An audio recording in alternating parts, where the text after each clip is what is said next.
속죄의 표준. 빛이 있을 동안에 다녀 어둠에 붙잡히지 않게 하라. 요한복음 12장 35절. 당신이 하나님과 함께 변화산상에 있을 때에 본 것을 삶에 실천하지 않는 것을 주의하십시오. 만일 당신이 빛에 순종하지 않으면 그 빛은 어두움으로 변할 것입니다. 내게 있는 빛이 어두우면 그 어두움이 얼마나 더하겠느냐. 하나님께서 빛으로 비추어주신 성화 및 여러 문제를 당신이 거부하는 순간 당신의 영적 생명은 말라 비틀어지기 시작합니다. 모든 삶의 영역에서 계속 진리를 삶에 실천하십시오.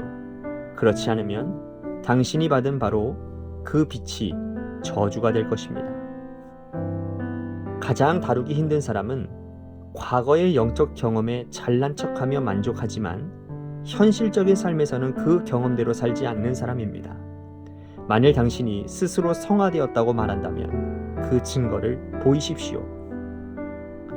그 경험은 삶 속에서 보일 만큼 진짜여야 합니다. 자기 만족에 빠지는 믿음을 주의하십시오. 그것은 아무리 아름답게 들려도 지옥 구덩이로부터 온 것입니다. 신학은 가장 현실적인 관계 속에서 그 진가를 증거해야 합니다. 주님께서는 너희의 의가 서기관과 바리새인보다 더 낫지 못하면 결코 천국에 들어가지 못하리라고 말씀하셨습니다. 즉, 당신이 아는 가장 도덕적인 사람보다 더 도덕적이어야 한다는 말씀입니다. 당신은 성화에 관한 교리에 대해 잘 알고 있지만 삶의 현실적인 문제에서도 그 교리대로 행동하고 있습니까? 당신의 물질적, 도덕적, 영적인 면에서 삶의 모든 부분은 예수 그리스도의 속죄의 표준에 의해 평가되어야 합니다. 주님은 나의 최고봉 새벽 묵상, 오늘은 10월 7일입니다. 속죄의 표준이라는 제목으로 말씀을 나누도록 하겠습니다. 신앙생활에서요, 이 체험이라고 하는 것은 굉장히 중요한 부분입니다. 체험이 있는 신앙생활과 그렇지 않은 신앙생활은 하늘과 땅 차이라고 해도 과언이 아니죠. 그래서 어떤 목사님은 왜 이렇게 종종 보면 시끄러운 교회들이 있잖아요. 분쟁이 있는 교회.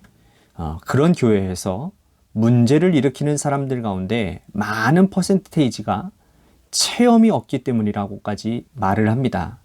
이게 다는 맞지는 않겠지만 전부는 아니겠죠. 신앙생활에 체험이라는 것이 전부는 아니겠지만 또 체험이 있다고 해서 믿음이 좋은 것도 아닌 것 같습니다. 하지만 그럼에도 불구하고 건강한 신앙생활을 하는 사람들에게서 체험이라고 하는 것은 날개를 다는 것과 다름없는 아주 귀하고도 복된 일이라고 할 수 있습니다.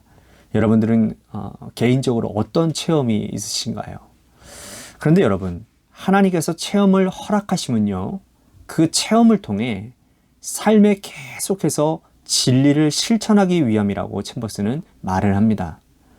당신이 하나님과 함께 변화상상에 있었을 때 그 본 것을 삶에 실천하지 않는 것을 주의하라고 해요.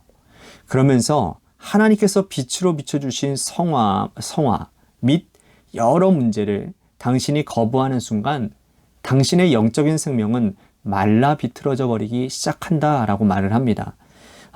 다시 말씀드린다면 하나님께서 우리에게 체험을 허락하시는 이유는 그 체험을 통해서 믿음 위에 우리들이 견고하게 서고 그리고 삶의 모든 영역에서 흔들리지 말고 말씀에 순종하게 하시기 위함이라는 겁니다. 그런데 그런 영적 체험이 있으면서도 영적인 삶을 살지 않는다면 영적 생명은 말라 비틀어져 능력을 잃게 되고 말 것이라는 거예요. 그렇습니다. 하나님께서 영적인 체험을 허락하시면서까지 우리로 하여금 영적인 삶을 살게 하시는데 그것을 거부한다면 우리 내면은 말라 비틀어져서 아무런 힘도 능력도 없이 세상에 끌려다닐 수밖에 없는 그런 불행한 삶을 살게 된다는 것이죠. 그러니까 신앙생활을 해도 이도저도 아닌 그러한 신앙생활을 하게 된다는 겁니다.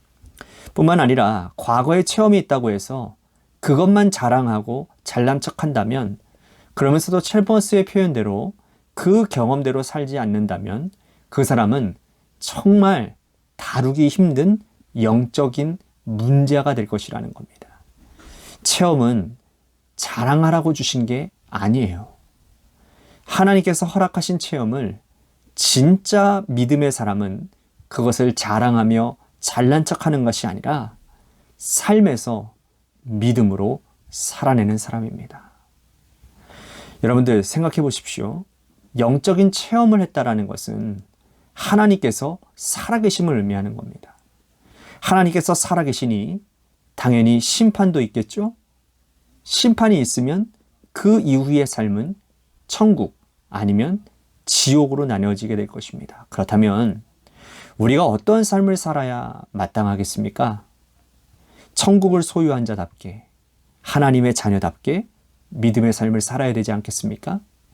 그러라고 하나님께서 그러한 우리들에게 영적 체험을 허락하신 거라는 거죠. 챔버스는 만일 당신이 스스로 성화가 되었다고 말한다면 그 증거를 보이라고 말을 합니다. 그 경험은 삶 속에서 보이는 만큼 진짜여야 한다고요. 자기 만족에 빠지는 믿음을 주의해야 되는데 그것은 아무리 아름답게 들려도 지옥 구덩이로서부터 온 것이라고 말입니다.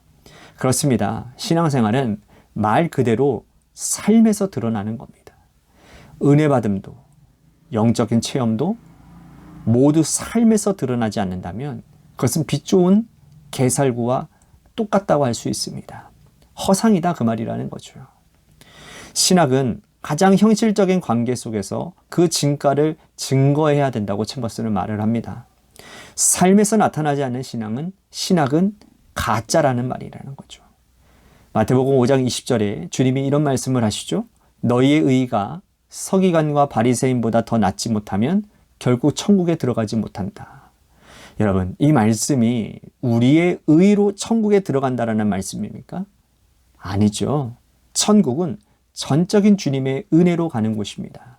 그런데 정말 천국을 소유한 사람이라면, 천국에 간다는 믿음을 가진 사람이라면 삶에서 그 열매가 나타나야 되지 않겠느냐라는 말이죠.